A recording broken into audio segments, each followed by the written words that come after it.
გამარჯობა, SRBS პოდკასტის დროა.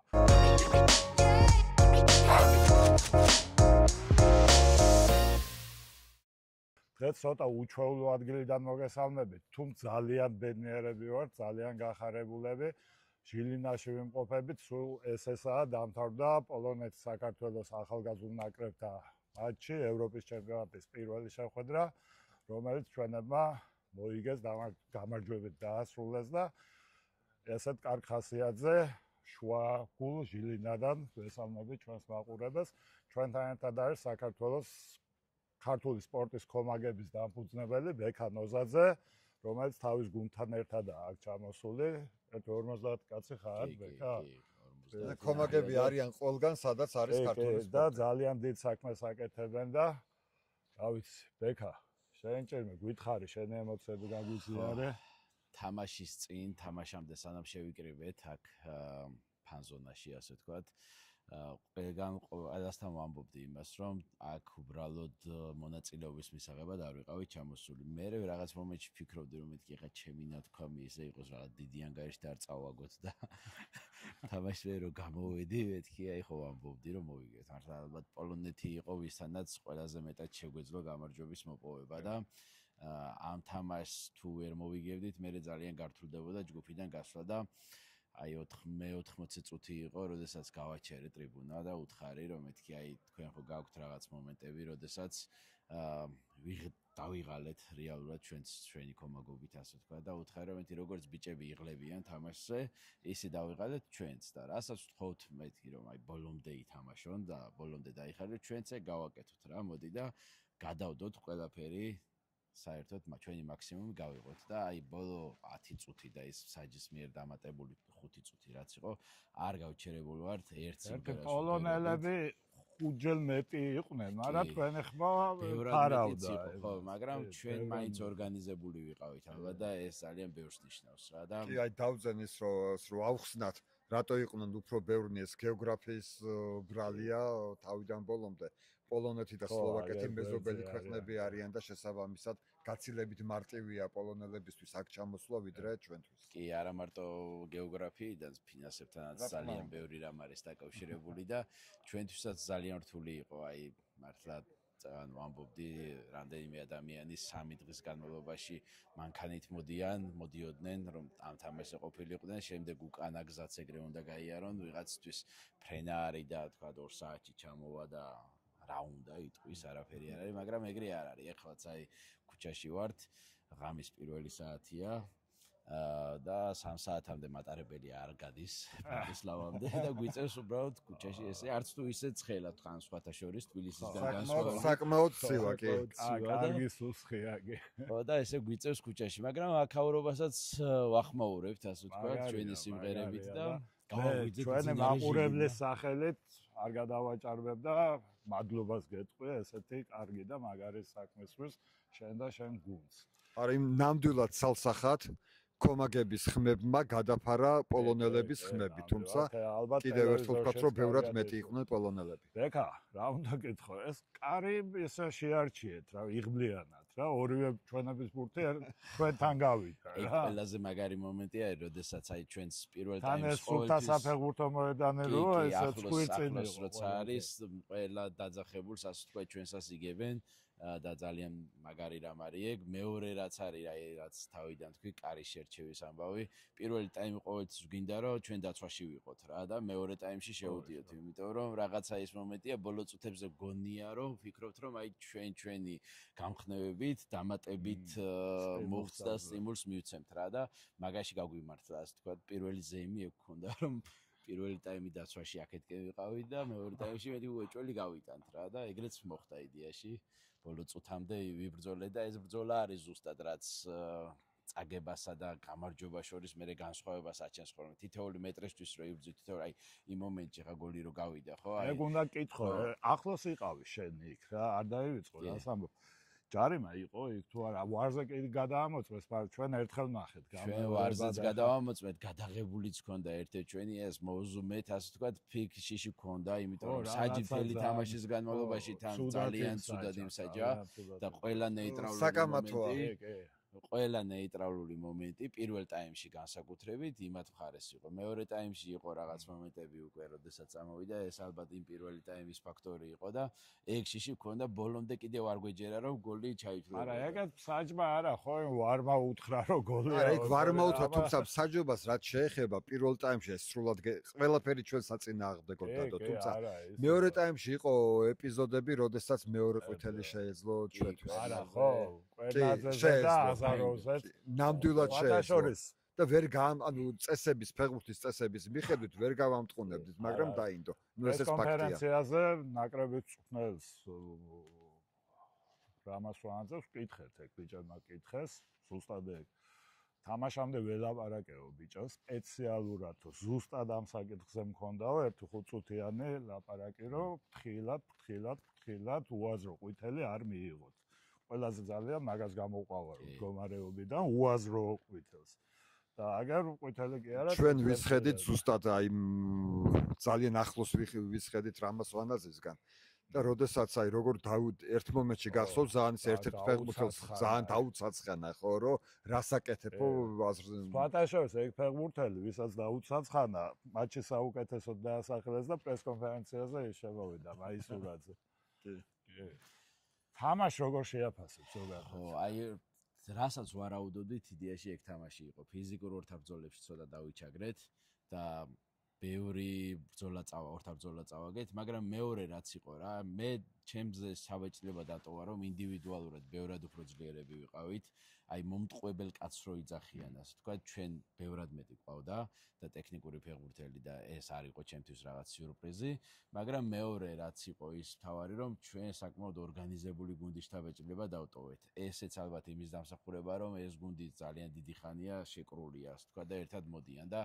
ეს იყო ჩემი აზრით თავარი გადამწყვეტი ფაქტორი იმის რომ აი თითქოს ბიჭებს ერთმანეთის რწმენა ქონდა და ეგონათ რომ ბოლომდე გამარჯვებას მოაღწევდა. აი ბოლო წუთები იყო ისეთი, როდესაც ჩვენ უფრო გვინდოდა გამარჯვება თითქოს სანამ გოლსაც გავიტანით, ჩვენ უფრო გვინდოდა გამარჯვება, ვიდრე ამა და ჩვენ უფრო გვჯეროდა და ეს არის ზუსტად იმის დამსახურება, რომ უფრო ორგანიზებული ვიყავით და შეთამაშებული გუნდი ბევრად უფრო მეტად ვიყავით რა და თამაშით რაც გითხრათ, ეხლა მაყოფილი ვართ, არა, ბევრჯერ გაგვიმართლა, იქ ორი ძელი იყო. არა, ბოლოს ბოლო წამზეც ხო გაგვაშრიალა. რაღაც მომენტებში გაგვიმართლა, მაგრამ ეგ არის რა, ალბათ ჩვენ უფრო მეტად გვინდოდა გამარჯვების მოპოვება რა. ხო არის, ძლიერებს უმართლებს. კი. ესეთი ეს არის. რა გეგმები გვაქვს ეხლა? ხო, გეგმები ცოტა აი ჯერ ბრატისლავაში წასვლა. უახლოეს იქ. ჯერ ხო, ბრატისლავაში წასვლა. თამაშებს რაც შეეხება, აი ალბათ იმედი აი ხა ძალიან რთული არის რომ გააკეთო პროგნოზი რომ თქვა საფრანგეთთან პორტუგალიასთან უეჭველი გამარჯვება უნდა დაგეგმო რა ეს ახლა ცოტა ეს არის utopia მაგრამ ჩვენ ეგ არის ზუსტად რომ მართლა მოგვიგია დაგვიმტკიცებია ზუსტად ეგ ყველაფერი რომ ძლიერ გუნდებთან მე განსაკუთრებით თუ მეორე ნომრად თამაშობთ შეგვიძლია ჩემი აზრით მინიმუმ პრეს თამაში რომელიმე გუნდთან და შეიძლება ეს საკმარისი აღმოჩნდეს ეს კარგი მხრივ გვერევა გეგმები კომაგებიდან გამომდინარე რომ უკვე საკმაოდ რეალურია იმის შანსი რომ გაგვიგრძელდეს სლოვაკეთში ყოფნის პერიოდი შეიძლება გაგვიგრძელდეს ეს რაღაც ეხლა ფრემორჩა ის მეორე თამაში და ეგეც დამატებითი არის და ცოტა გაგვირთულა მაგანამები, მაგრამ სასიამოვნო გართულება არის, რომ კიდე მოგვიწევს აქ დარჩენა რამდენიმე დღის განმავლობაში. ისე როგორი უცნაური საგვა, ხო, ბედი აქვს რამასვანაძეს. ეხლა ხო ბოლო წამზე გატანელი გოლით მოვიკეთ ფაქტობრივად, ხო? ამ ევროპაზე როგორ მოვხვდით? ხო, იმაში. ისეთ წარმოუდგენელი სერია იყო.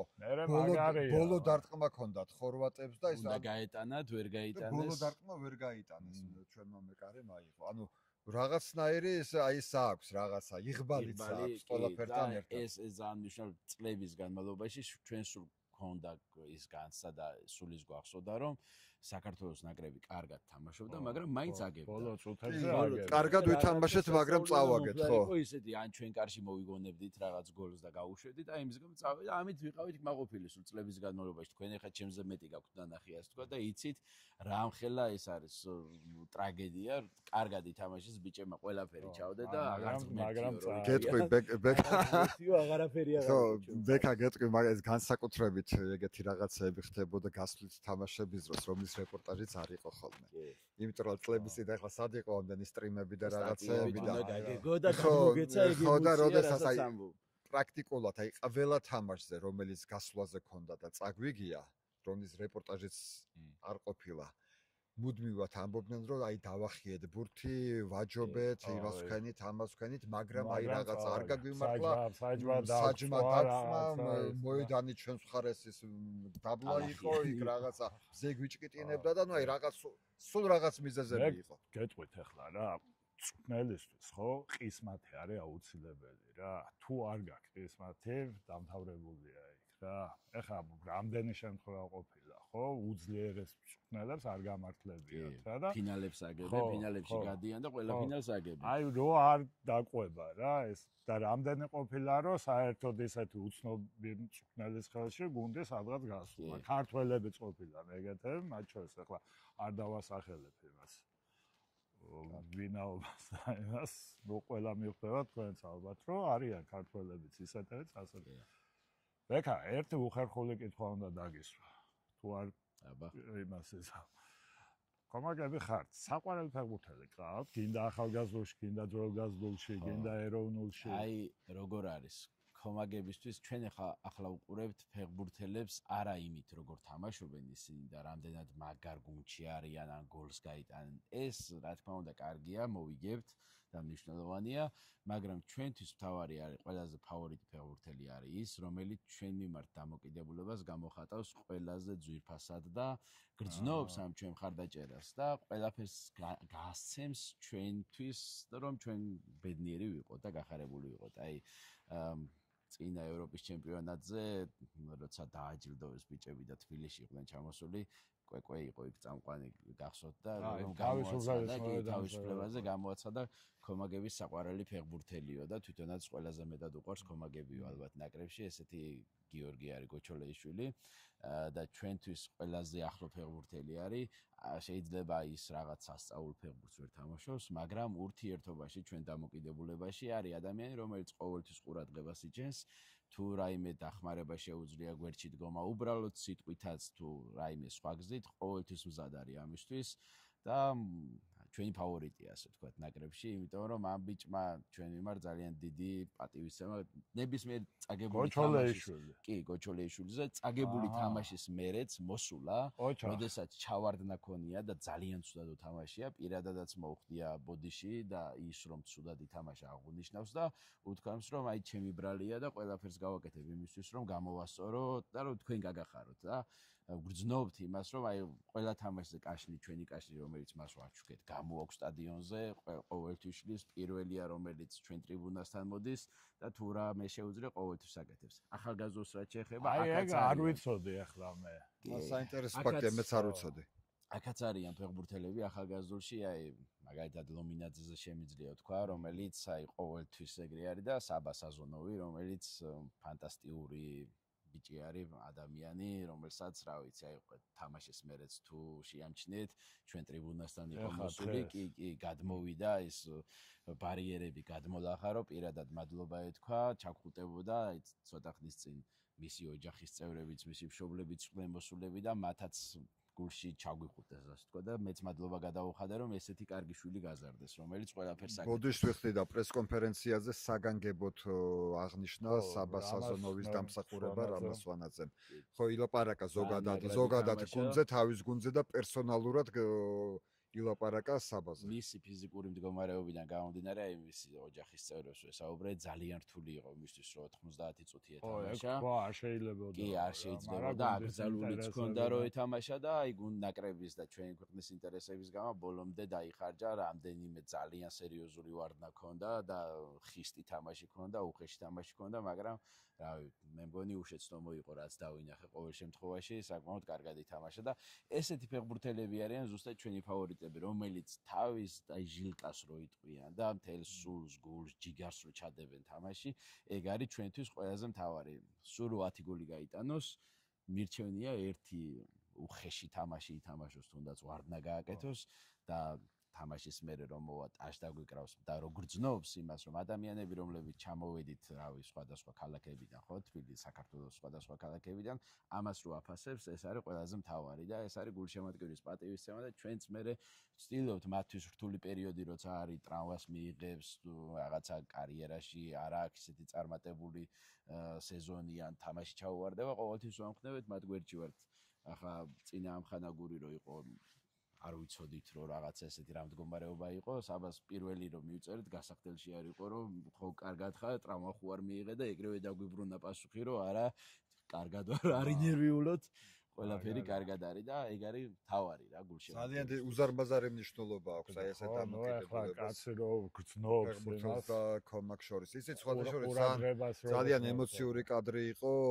ლორიამ კომაგების შარფი რო გაშალა ბოლოს. თქვენი მიწოდებული. იმიტომ რომ ლორია იყო ასე თქვა კომაგები უკვე 15 წელია რაც შექმნილია და ასე თქვა ყველა ძველი გვარდიიდან ლორი და კაშო არიან დარჩენილი, მაგრამ ნუ ლორი იქამდე თამაშობდა სანამ კაშო იყო და ეგ იყო ასე თქვა ბოლო ფეხბურთელი ვინც წავიდა ნაკრებიდან ჩვენი შექმნის დღიდან ასე თქვა და იმიტომაც გადავეცით ჩვენი მაისური ვაჩუქეთ არავის არ გუჩუქები არც ერთი ფეხბურთელისთვის და უთხარით კიდეც რომ ზუსტად ამიტომ გჩუქნით რომ ისიც მანაც როცა დაიწყო კარიერა ნაკრებში ჩვენც მაშინ შევიქმნით ასე თქვა და სიმბოლური იყო ის რომ მისი წასვლა ესე გვინდოდა რომ განსაკუთრებულად აგვენიშნა ახალგაზრდულზე ხვადაგიანი მინდა კიდევ გამოყო ძალიან ემოციური მაგარი ბიჭი არის ასე თქვა დღეს ან მაგრად ეს იყო მართლა გაუვალი კედერი რო იტყვიან და რაღაც იმედი კაშოს წასვლის აი სიმბოლური არის კაშოს წასვლის მერე თითქოს რაღაცა გამოჩნდა იმიტომ რომ ლიდერული თვისებები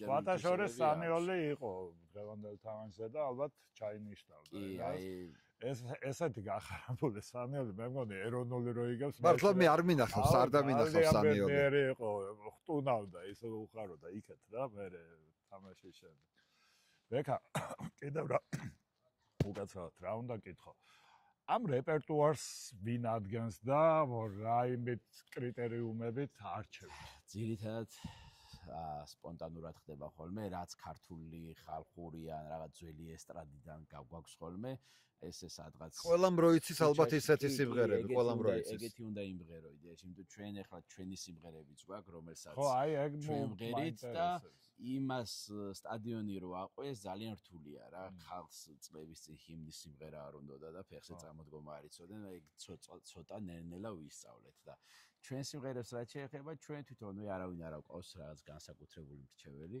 ამისთვის საჭიროა ცოტა დალიო მე რაღაცას მოისმენ მელოდიას მოისმენ და აი მოდი დავწეროთ რაღაც რა და მე აი ესე იქნება ხოლმე რაღაცა კარგი გამოვა მე პრაქტიკაში რო დავტესტავთ თუ აიყოლია ჩვენ თვითონ ჩვენი მასა თუ აიყოლია ესე კარგია ვტოვებთ რაღაცას დავხვეწავთ და ესე ვითარდება ხმების ამბავში როგორ ხარ ხო წლების წინ მეც მქონდა ეგ პრობლემა და ვინც ახლები არიან მათაც აქვთ რომ ერთ თამაშს აი ვერძლებენ და ხმა მისდის მერე და აი 2 დღე 3 დღე რაღაც ხელი ჩაიდა რაღაცა კვერცხის გული უნდა გადაყლაპო ხმა და ხო და კვერცხის გული რომ გადაყლაპო რა და ახლა უკვე იმდენად მაქვს მე აი 2-3 თამაში შემიძლია ვიქომაგო ისე რომ არ დავიღალო რა და ესე ყავს ასე თქვა გამოცდილი ხმოსნები ვისაც სხვადასხვა ეს აი ეს ლიდერები რომლებიც ხელმძღვანელობენ ტრიბუნაზე დიდ ჯგუფს ზურგით დგანა ხოლმე მოედის თამაშს არ უყურებენ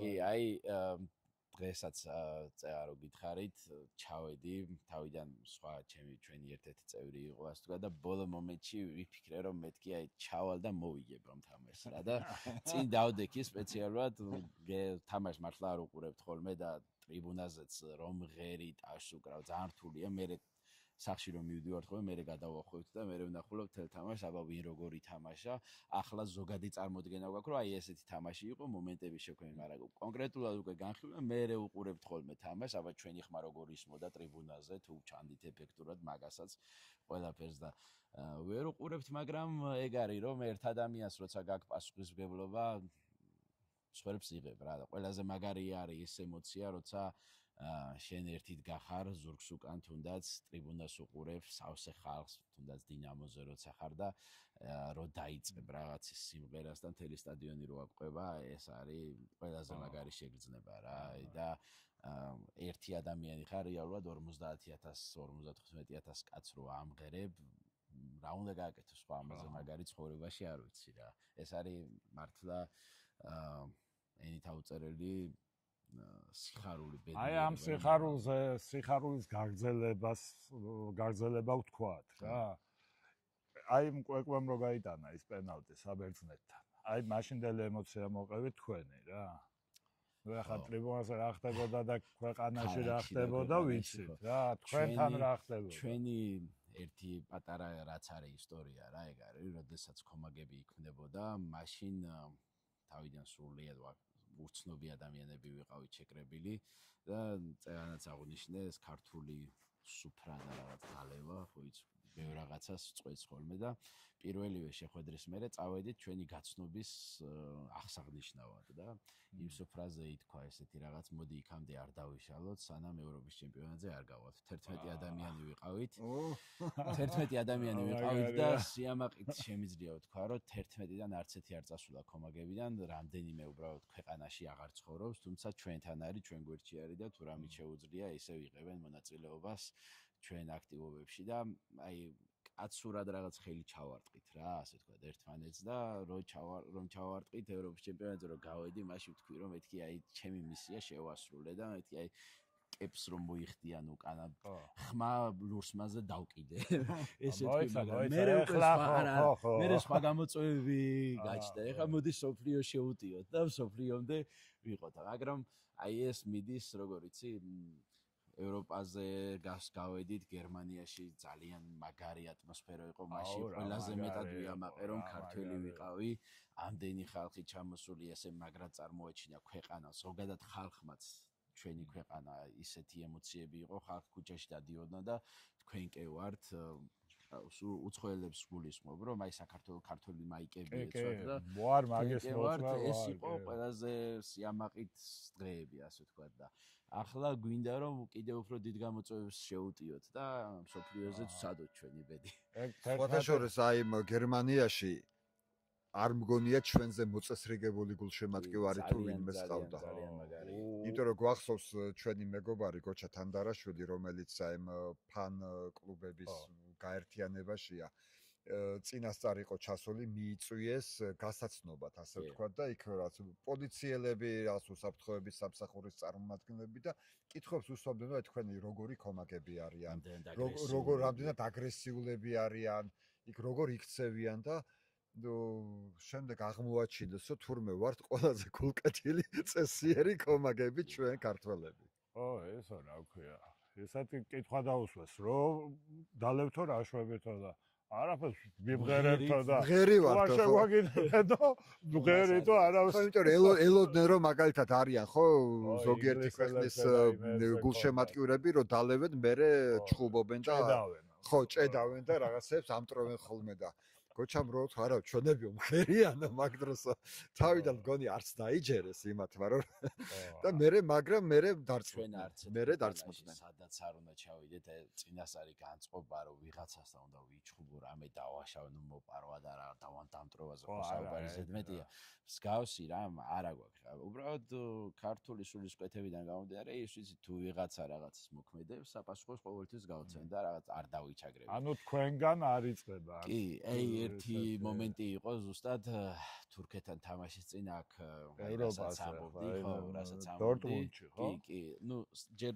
თბილისიდან რომ დავიწყოთ, ზუსტად ეგ საუბარი ქონდა ქართულ მხარესთან, ჩვენ და ქართულ პოლიციელებთან, რომ აი რა დაძაბულობა შეიძლება ველოდეთ, როგორ და მე უთხარით ვიცი, რომ ცოტანი ვიქნებით, მაგრამ ვემზადები ყველაფრისთვის რა და ნუ საკმაოდ გრძელი ხანგრძლივი საუბარი ქონდა რა და იქ ესეთი კითხვა დამიბრუნეს მერე რა რო ვიცი რომ ეგეთები ხარ თუ ქართველებიო და რო ვიცი რომ ვარ თუ ქართველებიო და რო ვიცი რომ აი 10 ქართველი რომ შეხვდეს სადღაც 50 თურქს არ გაიქცევა და პირიქით თავში აკლავს და დიდგორი გაახსენდება და ხმალს ამოიღებს და ბოლომდე ეკვეთა მაგითო როგორ ავირიდოთ ეს თავიდან თორე 10 პოლონელი რო ან რაღაც ჰოლანდიელი რო შეხვდეს 50 კაც ეგრევე გაიქცევა და თქვენ რო არ გაიქცევით როგორ ავარიდოთ თავიო მაგრამ ნუ რაღაც მომენტებში არა აბსოლუტურად პრინციპში მაგრამ არ ყოფილა არც ერთი ისეთი სერიოზული ინციდენტი და იქ რა მოხდა მოდი ეგ მოგვიყევით ხო მან გავრცელდა ხო გავრცელდა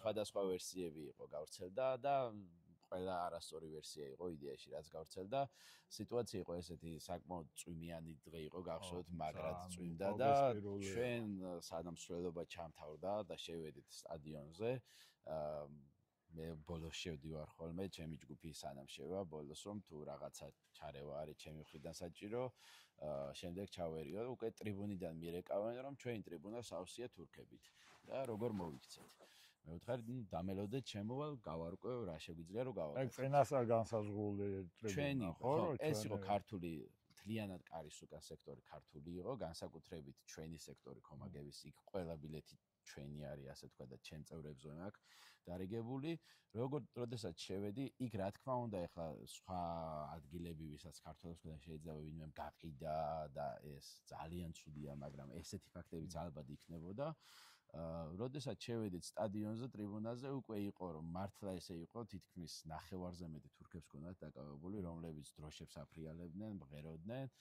ძალიან მშვიდად მივედით რამდენიმე ადამიანთან მათ შორის მანდილოსნები ჩვენი გოგოები ვინც არიან უხსნიდა რომ თუ გინდა აქედან უყურე ოღონდ ნუ მოაწყო პროვოკაციას იმიტომ რომ ეს არის ქართველების სექტორი და ნუ გაგვაღიზიანებ მოდი იქ იყო შემდეგ შელაპარაკება რამდენიმე მათგანთან ის რომ ვიღაცები უყურებდნენ გვიყვიროდნენ იქ იყო მე აი ესე ჩვენ ერთ-ერთ მანდილოსანთან რომელსაც ესე ხელით უბიძგეს ასე ვთქვათ და ეს რა თქმა უნდა კი იცნობს გიორგი ვიზეც ამობას ასე ვთქვათ და საკმაოდ ადეკვატურად ეს თურქს იცნობს თუ არა ჩვენ მეგობარს ვინც არის ასე ვთქვათ რომელსაც ხელი უბიძგეს ეს რა თქმა უნდა არ მოვითმინეთ და მას საკადრისი პასუხი გავეცით იქვე შემდეგ აი იყო იქ დაიწერა რამდენჯერმე დროშაზე ფეხის დადგმა და მის შეურაცხყოფა ესეთი ფაქტი იყო აქ არ იყო დროშაზე საუბარი იყო აი წმინდა გიორგი სადაც არის გამოსახული მე ვარ საქართველოსზე არის დატანილი იმ დროშებზე იყო სპეციალურად რომ აი ფეხს რო აბიჯებდნენ და ესე სრესდნენ ასე ვთქვა და ეგეც რა თქმა უნდა ჩვენი რელიგიიდან გამომდინარე ჩვენი წამსიდან გამომდინარე მივხვდით რატომაც აკეთებდნენ ამას ჩვენ გასაღიზიანებლად და მაგაზეც გავეცით პასუხი და ამის მერე უკვე გვერდით და სექტორიდან სადაც სულ თურქები იყო წამოვიდა ეს დამატებითი აგრესია და ჩვენს რა თქმა უნდა წავედით მათკენ ეს იყო იდეაში ნუ სტვენაზე ჰიმნის დროს რომ იყოს სტვენა და ჩვენი ეროვნული სიმბოლოს ასე ვთქვათ შეურაცხყოფა ამას ეს ყველამ ნახა ასე ვთქვათ თამაშის მერეც იყო ინციდენტი მათ შორის აი ჰამბურგში როდესაც ჩავედით უკვე ჩეხეთთან თამაშზე იქაც გვაღიზიანებდნენ აი რომ აგიხსნათ ალბათ ბევრი იცნობს ასე ვთქვათ მე ხლა არა მაქვს რაღაც თურქების მიმართ ზიზღი და იმიტომ არ ვამბობ მაგრამ სადაც არ უნდა შევსულიყავით ყველგან გვაღიზიანებდნენ რომ აი 3-1 მოგიგეთ და თქვენ რა გინდათ აქ და რატო ჩამოხვედით